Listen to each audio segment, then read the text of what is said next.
16 कारण भाई तीर्थंकर जे भये हर्षे इंद्र अपार मेरु पर निगाहे।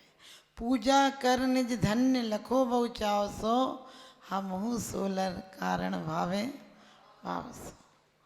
ये 16 कारण चल रहे हैं और 16 कारण मतलब कोई कार्य के लिए जो कारण हो, निमित्त हो, जिसके बिना कार्य नहीं हो पाए, वो 16 ऐसे कारण हैं जो तीर्थंकर बनने के लिए कारण है। क्या कारण है सोच सकते हो? लोग सोचते हैं सम्यक दर्शन, सम्यक दर्शन अलग बात है, लेकिन सम्यक दर्शन होने के बाद भी तीर्थंकर प्रकृति के लिए 16 कारण भावनाएं जरूरी है। और 16 कारण भावनाएं मात्र भावनाएं नहीं है, भव से पार लगाने के लिए कारण है। वैराग के लिए वैराग भावना है, संसार से विरक्ति हो इसलिए 12 भावना है। वो आप पढ़ सकते हो, भा सकते हो, लेकिन 16 कारण भावना ला सकते हो। वो जीवन को आमूल परिवर्तन करने के लिए कीमिया है। क्योंकि दर्शन शुद्ध न होवत जो लग तो लग जीव मिथ्याति कहावे। कहते सम्यक दर्शन तब तक नहीं हो पाता है जब तक तुम्हारी परिणति इतनी निर्मल नहीं हो पाती है, तब तक मिथ्याति हो। काली अनंत फिरो जग में, महादुख हमने पाए, बहुत दुख पाए, और काल अनंत कोई सीमा नहीं है। हम जा रहे थे, गाय का खुर ठोकर लग गई होगी, गाय का खुर निकल गया। सोचिए, आपको पीछे से भी दर्शन कर सकती हो, भगवान नहीं मिल जाएंगे। ध्यान रखना, हम लोग देखकर सिर्फ आपको तकलीफ हो, आप चीख सकते हैं, डॉक्टर के यहाँ जा सकते हैं, बोल सकते हैं, लेकिन उन दुखों को, हमारी दुखों की कहानी है। यदि अब भी नहीं सुधरे तो हमारा आगामी भव है। अभी तो जरा सा दुख हो जाए हम तुरंत उपचार कर लेते हैं, जरा सा कोई कष्ट होता है तुरंत दवाखाने पहुंच जाते हो। लेकिन ऐसी ऐसी पर्याय मिलेंगी जहाँ जन्म के पहले ही मृत्यु हो जाएगी। और कहा है 2 से 25 रहित गुण अम्बुद सम्यक दर्शन शुद्ध ठहरावे। कितने दोष नहीं होना चाहिए? 25 दोष नहीं होना चाहिए। फिर कितने गुण होना चाहिए? तो कहा है सम्यक दर्शन के 8 गुण तो होना ही चाहिए, और 25 दोष नहीं होना चाहिए। आप सोचोगे 25 दोष कहीं और से आते होंगे, 8 गुण कहीं और से आते होंगे। हमने हर शाम चिरागों से सजा रखी है, हमने हर शाम चिरागों से सजा रखी है। वजह है कि हवाओं से शर्त लगा रखी है, ना जाने किस क्षण हमारे भाव बदल जाएं। इसीलिए तो प्रभु तुम्हारे दरबार में श्रद्धा की ज्योति जगा रखी है, इसीलिए तो तुम्हारे दरबार में श्रद्धा की ज्योति जगा रखी है। कहीं बाहर से भावनाएं नहीं आते हैं, कोई मार्केट नहीं जहाँ जाकर तुम द्रव्य खरीद लाओगे, कोई मार्केट नहीं, कोई बाजार नहीं जहाँ से तुम धूप और अगरबत्ती खरीद लाओगे। द्रव्य 8 चढ़ा रहे हो, क्यों? उन 8 गुणों को प्राप्त करना है, उन सिद्ध अवस्था को प्राप्त करना है। हम 16 कारण भावना भा रहे हैं ताकि परम गुरु हो। आप क्या कहते हैं? 16 कारण भावना भाए सो तीर्थंकर पद भी पाए। तीर्थंकर नहीं तो अरिहंत बनने में कोई नहीं रोक सकता है। क्योंकि यदि आपको सीए बनना तो सीए के अंडर में काम करते हो, वकील बनना है तो कुछ दिन वकील के अंडर में प्रैक्टिस करते हो, और सुनार या कोई सी दुकान खोलना, कुछ दिन उसकी आप जाकर उसके अंडर में काम करते हो, सीखते हो। आप लोग कहते हैं मार्केटिंग का कोर्स कर रहा है, सोचना यहाँ सब के लिए इतने कोर्स करते हो उसके अंडर में। जब परमात्मा बनना है तो परमात्मा के पास भी आकर, वो किस कीमिया से बने हैं। लोग कहते सिर्फ हम पूजा कर लेंगे, अर्घ चढ़ा लेंगे, हमें परमात्मा पद प्राप्त हो जाएगा। नहीं होगा। एक पेड़ जो ऊंचाइयों को पा चुका है, उसी बीज से एक वृक्ष बन गया है, फल फूलों से लद गया है, सुंदर खुशबूदार फूल आते हैं, फल आते हैं। लेकिन दूसरा बीज कहे कि जय गो तुम्हारी जय गो, और उसकी परिक्रमा लगाए, उसे जल चढ़ाए, उसके आगे जाकर सर झुकाए, तो क्या कभी पेड़ बन जाएगा? नहीं। बीज छोटा सा होता है। समंत्र भद्र स्वामी रत्नकंड श्रावकाचार्य में कहते हैं कि जैसे बीज के अभाव में वृक्ष फलता फूलता नहीं है, इसी प्रकार से सम्यक दर्शन के अभाव में हमारा ज्ञान का फल और चारित्र रूपी कहते सुगंध हमें प्राप्त नहीं होती है। अभी तक तो सच बताना, जो चारित्र तुमने धारण किया है, एक टाइम खा लेना, ये कर लेना, वो कर लेना, वो तकलीफ और देता है। आपका उपवास आपको आनंद नहीं देता है। उपवास अपने आप में कहता, उपवास अपने अंदर में वास हो जाए, खाने का ख्याल नहीं आए। आपके उपवास होते हैं, सुबह से शाम तक कपड़े भी धोना है, खाना भी बनाना है, झाड़ू पोंछा भी करना है, पूरा दिन तो सब काम में गुजर गया, सिर्फ आपने 2 रोटियां छोड़ी।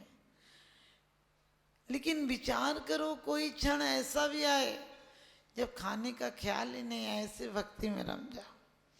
बीज छोटा सा होता है, कपास का बीज छोटा सा होता है, लेकिन कपास की कला होती है, वो रुई के साथ अंदर बीज को भी लगा देता है। हल्का सा बीज है कि जाकर कहीं और उड़ेगा, वहाँ बीज पहुंचकर हमारी संतति को पैदा कर देगा। कोई कपास का बीज आपके तकिया के लिए रुई पैदा नहीं करता है, आपके कपड़ों के लिए रुई पैदा नहीं करता है,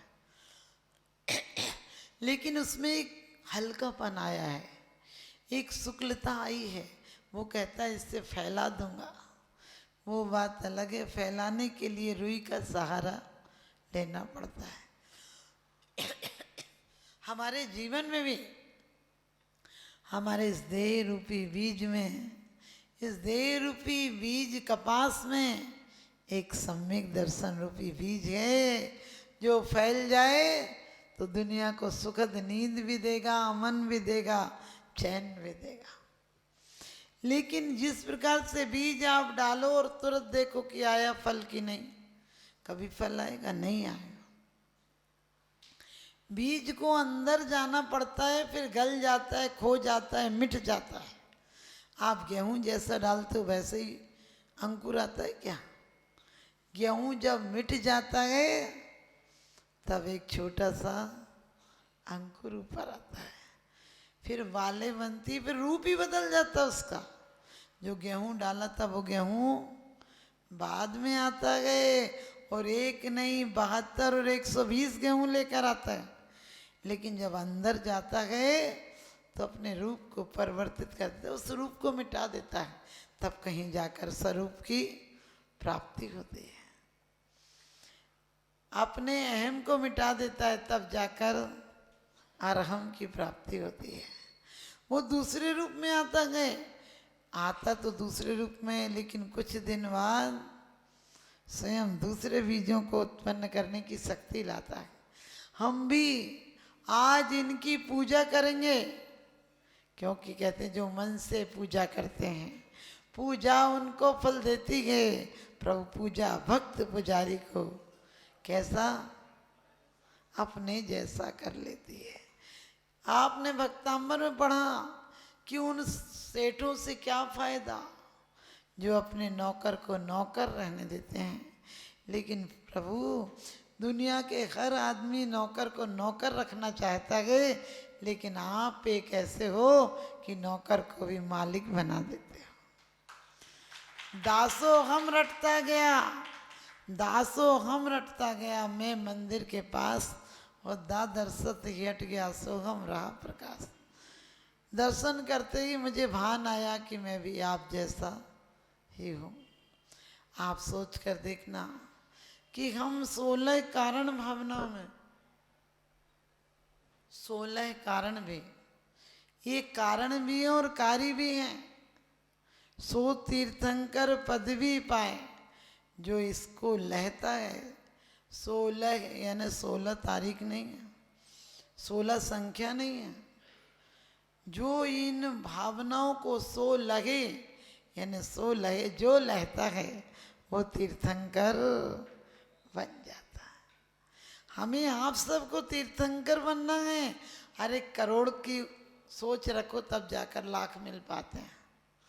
आपके पास 10,000 नहीं हो, लाख का माल लेने जाओ, बेइज्जती से धक्का मार के उतार दिए जाओगे।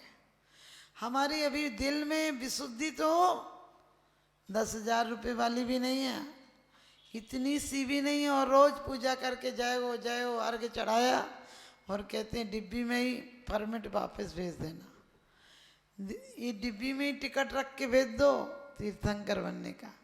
हमने सुना कई बार जन्नत के टिकट बंटते हैं, बैकुंठ के टिकट बस बंटते हैं। आपको पता है जब श्राद्ध करते हैं लोग तो बोलते कौओं को खिलाओ, हमारे बुजुर्गों पर पहुंच जाएगा। मैं किसी पे कटाक्ष नहीं करती हूँ, लेकिन कौओं को खिलाओगे तो पहुँचे या ना पहुँचे, मैं किसी का खंडन भी नहीं करती हूँ।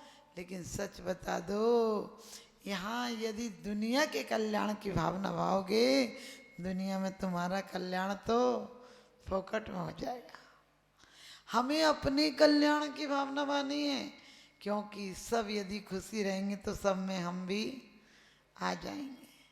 तो इसीलिए कहा है कि तीर्थंकर प्रकृति के लिए उदास बैठ जाओ, मायूस बैठ जाओ, संसार की तरफ से लड़ने झगड़ने लगो, ये कीचड़ है, नरक में फंसे, तो कभी मोक्ष नहीं होगा। लेकिन प्रसन्न, संवेग, अनुकंपा और आस्तिक आ जाए, ये तुम्हारे थर्मामीटर हैं। ये तुम्हारे अंदर सबके जीव के कल्याण की भावना आ जाए। जो तुम्हें गाली देता है वो उस बारे में भी तुम्हारा भाव आ जाए, बेचारे को मैं निमित्त बन गया, मेरा क्या लेना देना था इससे, इसको मेरे कारण क्रोध आया, यदि मेरी क्षमा से वो शांत होता है तो ठीक है। इतनी निर्मल परिणति आ जाए, गारंटी है तुम्हें कोई दुखी कर ही नहीं सकता है। क्योंकि एक वजीर को फांसी दी जानी थी, फांसी नहीं दी जानी थी, उसकी जन्मदिन का बहुत बड़ा महोत्सव था। उसने इतना बड़ा महोत्सव किया था, बड़े बड़े विदेश के संगीतकार, नाटककार, भोजन वाले, इतना महा आयोजन किया। राजा तो सन के होते, किसी ने भड़काया, राजन आपको नीचे दिखाने के लिए इसने ऐसा किया। और राजा ने इल्ज़ाम लगा दिया कि इसको तनख्वाह मिलती और इतना खर्चा कर रहा है राजकोष से, इसने पैसे की चोरी की। और पहले के ज़माने में न्यायपालिका तो चलती नहीं थी, और अभी भी न्याय अंधा होता है, कानून अंधा होता है। आपने देखा कानून के हाथ जहाँ बना होता है, चित्र बना होता है, वहाँ क्या होता है, कानून के आँखों पर पट्टी बंधी है और तराजू लिए। आजकल भी ऐसा ही है, आप चांदी का जूता दिखाइए, हर काम बनाइए। रिश्वत तू बड़ भागनी, कौन तपस्या कीन, अफसर चपरासी सब तेरे अधीन। इन्हें सब तेरे अंडर में रहते हैं। आजकल ऊपर से नीचे तक चोरी होती, कोई पकड़ा जाता तो चोर कहा जाता, बाकी चोरी हर कोई करता है। लेकिन लोग तिजोरियां जोड़ते हैं उम्र भर के लिए।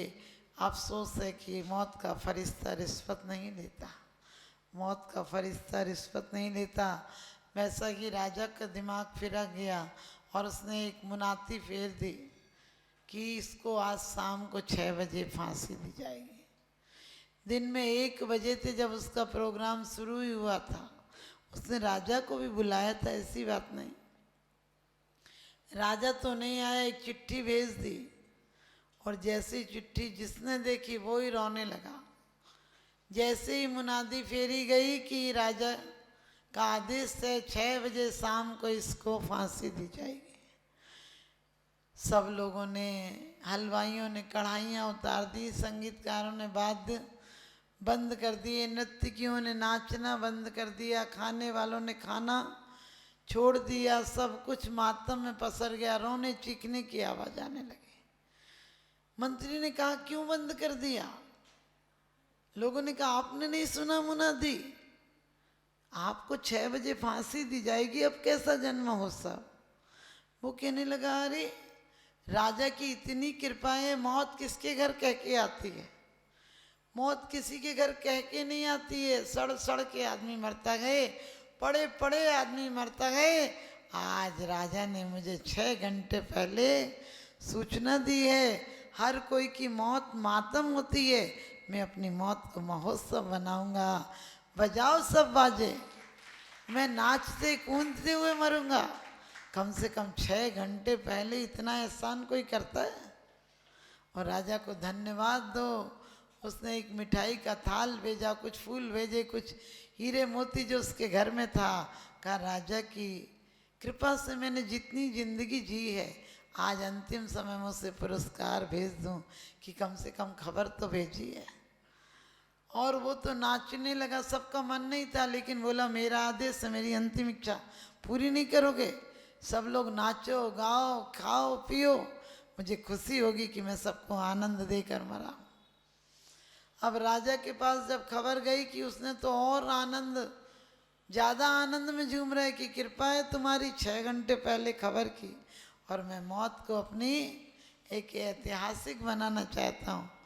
राजा ने देखा, उसके घर गया, उसने पैर पड़े राजा के, कहने लगा, आपका धन्यवाद, 6 घंटे पहले बता दिया। मौत तो एक क्षण पहले भी नहीं बताती है। राजा अफसोस करने लगा कि मैंने इसको दुखी करने को कहा, मैंने दुखी करने को मौत दी थी, ये तो खुश हो रहा, अब काहे की मौत देकर भी क्या फायदा, मैं बदनाम का बदनाम हो जाऊंगा, और इससे तो मौत में और आनंद आ रहा। ये तो मुझे धन्यवाद दे रहा है, हमेशा मेरे मुंह पे कालिक पुज जाएगी कि कैसे को मैंने मौत दी। आप लोग भी लकीर के फकीर हो, पीछे से कर लिया करो, यहाँ वैसे भी समापन नहीं करना, इसका विसर्जन कभी भूल के नहीं करना, ये 44 दिन चलेगा। तो ध्यान रखना, राजा ने उसे आदेश को वापस ले लिया, कहने लगा, इसे मौत देकर क्या करूँगा। आप लोग भी ध्यान रखना, हमारी मौत महोत्सव बनेगी, नियम से बनेगी। कई लोग कहते हैं उनने जीवन बहुत धर्म किया, नहीं, कोई बात नहीं, आखिरी क्षण में भी सुधर सकती है मौत, क्योंकि कभी पूर्व कर्म का उदय होगा। कुंद कुंद स्वामी ने बड़ी अच्छी बात कही है कि धर्मात्मा दुखी और पापी सुखी कब तक होता है? जब तक पूर्व ले कर्म का उदय होता है। कहते हैं कि पापी जितना भी पाप करो, एक दिन ऐसा आएगा, कहते हैं जितना भी पाप करो, जब तक तेरे पुण्य का बीता नहीं करार, तब तक तुझको माफ है, अवगुण करो 1000। वास्तव में जब तक तेरे पुण्य का उदय है, तब तक तू कर ले, क्योंकि ऊपर से गिरना हो तो ज़्यादा खतरनाक होता है, नीचे से गिरना हो, साइकिल से गिरोगे तो क्या होगा, थोड़ी सी खरोंच आएगी, बाइक से गिरोगे तो ज़्यादा होगा, और प्लेन से गिरोगे तो समझ गए, गिरने वालों की हड्डी टूट जाती है और जिंदा ही नहीं बचते हैं। ये बातें कोई 10-20 फुट से गिरे तो बच जाए, वो बच भी जाए तो जिंदगी में कोई काम लायक नहीं रहता है। हम लोग भी ज़्यादा ऊंचे चढ़ने की कोशिश नहीं करेंगे, जहाँ हैं वहीं जीवन में उसी जीवन को सुगंधित बनाएंगे।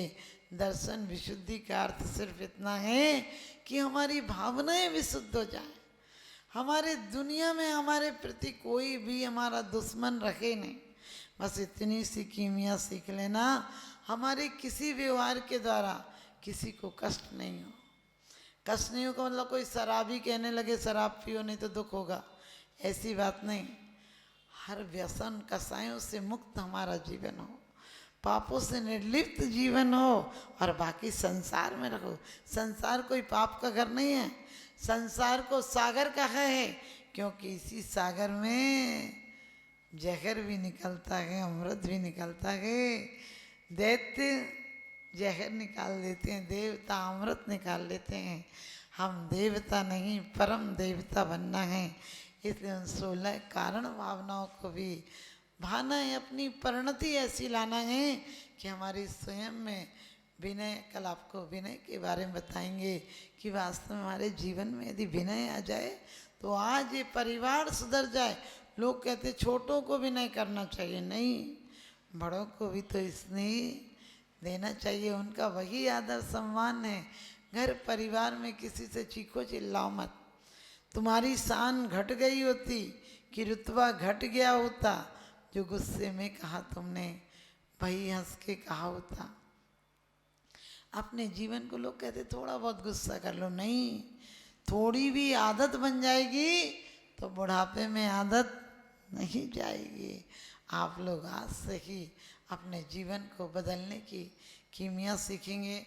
और कहते हैं कि घर के बाहर दो ही व्यक्ति जाते हैं, जिसको घर में आग नजर आए, जिसको घर में आग नजर आए और बाहर महाभाग नजर आए। ध्यान रखना, कब भागते हो घर से, कब घर से निकलने का मन करता है? जब आपको लगता है आग लगी हो या नाग हो।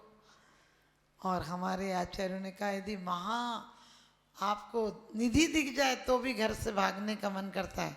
कचड़े को कोई कहता है कि इसे निकालो, कचड़ा समझ में आता है, निकल जाता है, फिर कहने कोई नहीं आता है। इसी प्रकार से हमारे वीतरागी संत हुए हैं, भगवंत हुए हैं, अरिहंत हुए हैं, उन्हें घर में आग नजर आई थी और बाहर महाभाग नजर आया था। और वो बाहर भाग के नहीं गए थे, जाग के गए थे। आप लोग भाग के आते हो इसीलिए भाग फूट जाते हैं, भाग के आते हो ना, झगड़ा करके आते हो इसीलिए भाग फूट जाते हैं। आप भी त्याग से आओगे।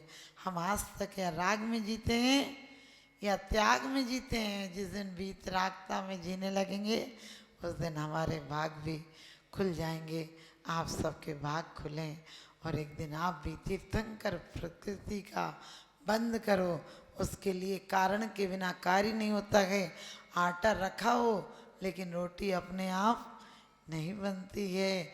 आटा हो, फिर मैला हो, पानी हो, गैस हो, चकला हो, वेलन हो, तब जाकर रोटी बनती है।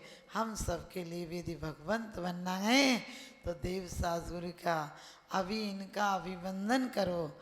एक दिन तुम भी अभिनंदन के योग्य हो जाओगे। इनकी पूजा करो, एक दिन तुम भी पूज्यता को पा जाओगे। इन्हीं शुभ भावनाओं के साथ